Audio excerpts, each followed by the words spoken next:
අපි දැන් ඇවිල්ලා තියෙන්නේ Hailis Mobility After Sales Facility.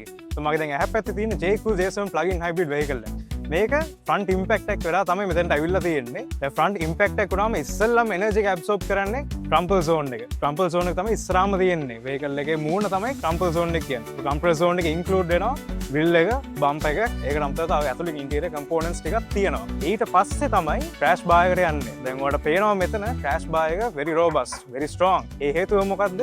J7 එක Euro NCAP 5 star rating එකක් තියෙන vehicle එකක්. Euro 5 star NCAP rating එක leasing වාහනයකට දෙන්නේ නැහැ. හේතුව මොකද්ද? NCAP rating එකේ ඉස්සෙල්ලාම වැඩිපුරම බලන්නේ passenger safety එකට අමතරව pedestrian safety එක බලනවා. ඒතකොට හැප්පෙන object එක නැත්තම් මිනිස්සෙක්ගේ හරි හැප්පුණොත් පොඩි අනතුරක් වෙන්න පුළුවන්. ලොකු අනතුරක් වෙන්නේ නැහැ. දැන් ඔයාලට පේනවා මෙතන ඉම්පැක්ට් එක වුණාටත් ක්‍රැෂ් බාර් කිසිම අවුලක් නැහැ. ඉස්සර කොස්මෙටික් ඩැමේජ් එකක් විතරමයි තියෙන්නේ. දැන් අපි මේ කස්ටමර්ට ලේසියෙන් ඉක්මනට පහසුවෙන් vehicle එක දෙන්න තමයි ලෑස්ති වෙලා තියෙන්නේ. spare parts everything is available. replace කරා අපි ඔයාලට වාහනේ බාර දුන්නා.